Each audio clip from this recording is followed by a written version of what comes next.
Conceptual discussion of salary. सबसे पहले भी तुम्हारा बैच स्पेशल बैच है जिसको by default new scheme applicable रहता है और ऑप्शनली उनको ओल्ड स्कीम में जाने को बोलते हैं। इनकम टैक्स की बात कर रहा हूँ मैं, सीए इंस्टीट्यूट की बात नहीं कर रहा हूँ। तो न्यू रेजिम तुमको बाय डिफॉल्ट एप्लीकेबल, तो तुम्हारे लिए डिफॉल्ट रेजिम हमेशा न्यू रेजिम है और तुमको ऑप्शनल रेजिम में जाने को चांस मिलता है। तो इंस्टीट्यूट को भी कंपलसरी ऐसा हो गया कि क्वेश्चन कैसे पूछने पड़ेंगे, हर बार दोनों रेजिम के हिसाब से क्वेश्चन आ सकता है। और सैलरी में दोनों रेजिम में काफी सारे चेंजेस है। क्या क्या चेंजेस देखने की कोशिश करेंगे। लेफ्ट हैंड साइड में मैंने डिफॉल्ट टैक्स रेजिम रखा हुआ है और राइट हैंड साइड में मैंने ऑप्शनल टैक्स रेजिम रखा हुआ है। समझ में कैसे बोल रहा हूँ। पिंक कलर जो है वो ऑप्शनल टैक्स रेजिम का है और ब्लू कलर जो है वो डिफॉल्ट टैक्स रेजिम का है। सो डिफॉल्ट टैक्स रेजिम क्या बोलता है, बेसिक सैलरी है वो टैक्सेबल रहता है।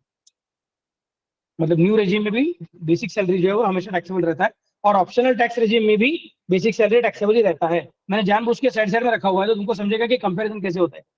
समझ में कैसे बोल रहा हूँ। फिर वहां पे अगर किसी एम्प्लॉय को फीस या फिर कमीशन मिलता रहेगा तो ओल्ड रेजिम होने दो या फिर न्यू रेजिम होने दो, दोनों जगह पे वो टैक्सेबल।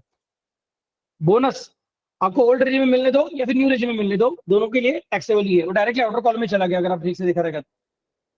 अलाउंसेस अगर आपको मिलते रहेंगे तो डीए मिला है। डीए मतलब क्या, डियरनेस अलाउंस। डीए का मतलब होता है डियरनेस अलाउंस, महागाईचा भत्ता। अलाउंस म्हणजे भत्ता, ओके। और डियरनेस मतलब प्यार वाला नहीं, डियरनेस मतलब महंगाई वाला, ओके। सो डियरनेस अलाउंस इसका मतलब क्या है, महागाईचा भत्ता दिलेला आहे तुम्हाला। तो ऐसा कुछ मिलता रहेगा तो वो फुल्ली टैक्सेबल है, let it be default tax regime और let it be optional tax regime. HRA मतलब you house rent allowance, sorry for that.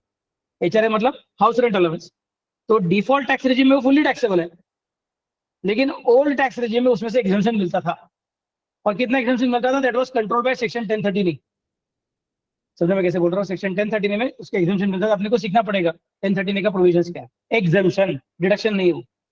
आपको एचआरए मिल रहा है तो एचआरए में से कुछ अमाउंट छोड़ो। समझ में कैसे बोल रहा हूँ।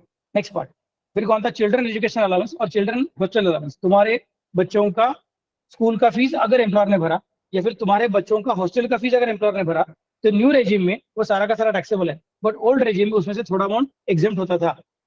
100 rupees per month per child for education and 300 rupees per month per child for hostel allowance, ऐसा उसका वर्किंग रहता था। वो भी अपने को डिटेल में सीखने के बाद में। But here you can see that new regime में जो छोटे छोटे चिंटू पिंटू चीजें है वो सब हटा दी है, क्योंकि आगे बड़ा बेनिफिट दिया हुआ है। स्लैब रेट कैसा है तुम्हारा, 5%, 10%, 15%, 20% और 30%, ऐसा करके देख रखा है। और वो 3-3 लाख से जंप करते हैं, 2.5 लाख के आगे चालू नहीं होते। तो वहां पे बेनिफिट दिया है ना, तो फिर इनकम कैलकुलेट करने में चिंटू चिंटू चीजें छोड़ दो, वरना वो इनकम टैक्स को आपके पास से सारा का सारा इन्फॉर्मेशन निकालना बहुत डिफिकल्ट जाता है। और फिर एम्प्लॉयर के ऊपर भी बहुत जिम्मेदारी आ जाता है कि बाबा तुम्हारे एम्प्लॉय का क्या क्या वर्किंग किया, कैसे कैसा पता बैठे। समझने में कैसे बोल रहा हूँ। It doesn't make much of the sense. और अभी क्या 100 रुपया पर मंथ, मतलब 1200 रुपया पर एनम। 100 रुपया कौन सा स्कूल का फीस रहता है पर मंथ। 300 रुपया पर मंथ हॉस्टल किसका रहेगा, इट्स इम्पॉसिबल। समझ में कैसे बोल रहा हूँ। तो नंबर वन, एम्प्लॉयर ऐसा पे करेगा नहीं, और अगर करता रहेगा तो भी बहुत बहुत कम अमाउंट एग्जाम रहने वाला है, लेकिन फिर भी उसका सारा का सारा कैलकुलेशन करते बैठना पड़ेगा। तो न्यू न्यू रेजिम बोलता है छोटा छोटा चीजें छोड़ दो, जनरेटिव, छोटी छोटी चीजों को छोड़ देने का। नेक्स्ट, ट्रांसपोर्ट अलाउंस दोनों जगह पे सेम है। 3200 रुपीज पर मंथ माइनस करने को मिल सकता है if the person to whom the transport allowance is given is either blind और डेफ और डम और orthopaedically handicap, okay. Next one है एंटरटेनमेंट अलाउंस। यहाँ पे फुल्ली टैक्सेबल है, वहां पे भी फुल्ली टैक्सेबल है। ट्रैवलिंग, डेयरी और कन्वेंस अलाउंस, यहाँ पे भी बोला हुआ है कि तुमने जितना ऑफिस के काम के लिए खर्चा किया रहेगा उतना एग्जाम हो जाएगा, और जितना ऑफिस के काम के लिए खर्चा नहीं किया उतना टैक्सेबल हो जाएगा। दोनों जगह पे सेम टू सेम है। And other allowances like overtime और city compensatory allowance, they are fully taxable in both the region. मतलब ये जो फर्स्ट पेज है मेरा स्लाइड का, इसके हिसाब से देखोगे तो आपको समझेगा कि न्यू रेजिम और ओल्ड रेजिम में फर्क किधर पड़ा। HRA, children education allowance and children hostel allowance, ये 3 जगह में फर्क पड़ा हुआ है। क्या समझ सकते हैं कैसे बोल रहा हूँ। मतलब फर्क किसमें पड़ा, basic salary, fees and commission, bonus, इसमें फर्क नहीं पड़ा। अलाउंसेस में फर्क पड़ा, और वो भी कौन से अलाउंस है, 3। कौन से, HRA, children education allowance and children hostel allowance. ये 3 जगह में फर्क है, बाकी तो सब चीजें दोनों रेजिम में सेम है। चिंटू चिंटू चीजों को हटा रहे हैं। क्लियर में कैसे बोल रहा हूँ। फिर आएगा नेक्स्ट पेज। अभी परक्विजिट की बात चालू है। परक्विजिट का मतलब क्या, परक्विजिट का मतलब होता है बेनिफिट्स इन काइंड।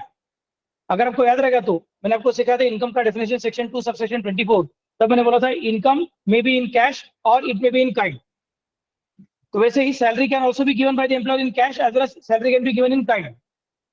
तो अगर एम्प्लॉयर ने तुमको सैलरी काइंड में दिया रहेगा तो in that case it is called as a perquisite. तो अगर आप ठीक से देखोगे तो परक्विजिट में left hand side right hand side exactly same, perquisite में left hand side right hand side exactly same, कुछ फर्क ही नहीं। लेकिन वो जो 6 पॉइंट है बाद में नीचे एलटीसी, वो परक्विजिट नहीं है।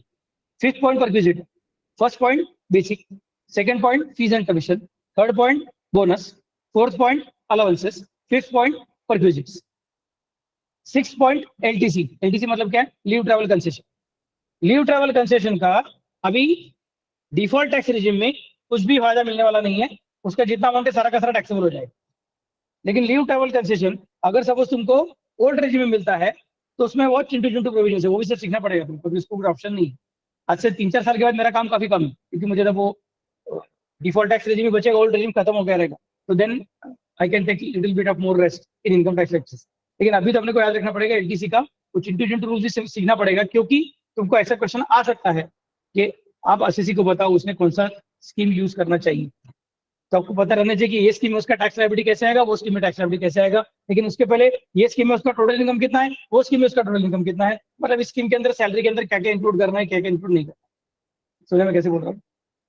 सो फर्स्ट पेज में 3 लोगों में फर्क था। कौन कौन? HRA, children education allowance and hostel allowance, 3 लोगों में फर्क था। सेकंड पेज में सिर्फ एलटीसी में फर्क है, बाकी कुछ फर्क नहीं, मतलब परक्विजिट में कुछ भी फर्क नहीं है, let it be old regime और new regime. Next third page, gratuity दोनों में सेम है, मेरा क्या आपको सबको। बाद में पॉइंट नंबर 8 पेंशन, दोनों में same. Point number 9 leave encashment, दोनों में same. Point number 10 VRS compensation, दोनों में सेम है। पॉइंट नंबर 11 रिट्रेसमेंट कंपेंसेशन, दोनों में सेम है। मतलब थर्ड पेज में कुछ भी चेंज हुआ नहीं है। इसको बोलते हैं profits in lieu of salary, इसको बोलते हैं profits in lieu of salary. पहले क्या था? बेसिक सैलरी, बाद में क्या था? फीस एंड कमीशन, बाद में क्या था? बोनस, बाद में क्या था? अलाउंसेस, बाद में क्या था? परक्विजिट्स, बाद में क्या था? एलटीसी, बाद में क्या है? ग्रेजुइटी, बाद में पेंशन, लीव एनकैशमेंट, बाद में वीआरएस एंड लास्टली रिट्रेंचमेंट। मेरा क्या आपको सबको इतनी सब चीजें, इतनी सब चीजों में फर्क किसमें पड़ा? सिर्फ न्यू एंड ओल्ड में अलाउंसेस के अंदर 3 लोगों का फर्क पड़ा है और एक अकेले एलटीसी का फर्क पड़ा है, बाकी कुछ नहीं, मतलब 4 लोगों में सब मिला के फर्क पड़ा है। Otherwise new regime old regime are same. और जिसको हटा दिया है, जिसके छोटे छोटे फर्क को हटा दिया है, वो सब क्या है? चिंटू पिंटू पॉइंट से, बट बहुत बहुत ज्यादा कैलकुलेशन करते बैठना पड़ता है। तो गवर्नमेंट बोला सिंप्लीफाई कर दो यार, चल मुझे वहां पे हम लोग मदद कर देंगे, बट हमारे पीछे का हेडेक छोड़ दो। क्योंकि ऐसे कानून बनाने का क्या फायदा जिसको हम लोग इंप्लीमेंट ठीक से नहीं कर सकेंगे। कानून बनाया हुआ है, उसका बहुत सारा रूल्स बनाया हुआ है, बट ये रूल्स को हम लोग मॉनिटर नहीं कर सकते कि सचमुच बराबर से कैलकुलेट किया गया है कि नहीं किया गया। तो छोड़ दो, उससे अच्छा सिंप्लीफाई करो। समझा मैं कैसे बोल रहा हूँ? Okay. And then the last part कि डिडक्शन जो मिलता है सेक्शन 16 में, न्यू रेजिम में सिर्फ एक ही डिडक्शन मिलता है, उसका नाम है standard deduction. Where old regime में 3 डिडक्शन मिलते हैं, एक का नाम है स्टैंडर्ड डिडक्शन, एक का नाम है एंटरटेनमेंट अलाउंस, लेकिन वो सिर्फ गवर्नमेंट एम्प्लॉय को मिलता है। अब जिसने ठीक से पढ़ा है उसको कुछ तो झटका लगेगा, सर आप कुछ तो गड़बड़ कर रहे हो। फर्स्ट पेज था ना, फर्स्ट पेज, उसके अंदर वो अलग अलग अलाउंसेस थे ना, उसके अंदर एंटरटेनमेंट अलाउंस अपने फुल्ली टैक्सेबल बोला था, और अभी यहाँ पे बोल रहे हो कि एंटरटेनमेंट अलाउंस माइनस करने को मिलने वाला है। ये देखो ना फर्स्ट पेज अपना, इसके अंदर इधर एंटरटेनमेंट अलाउंस फुल्ली टैक्सेबल और इधर भी एंटरटेनमेंट अलाउंस फुल्ली टैक्सेबल। तो अलाउंस टैक्सेबल है, हाँ, और बाद में फिर से बोलते हो कि अलाउंस का डिडक्शन मिलेगा, हाँ। समझ में कैसे बोल रहा हूँ? लेकिन कब मिलेगा? सिर्फ ऑप्शनल टैक्स रेजिम में रहोगे तो, डिफॉल्ट टैक्स रेजिम में मिलने वाला नहीं है। और मिलेगा भी तो किसको मिलेगा? सिर्फ गवर्नमेंट एम्प्लॉय को मिलेगा, बाकी किसी को मिलने वाला नहीं।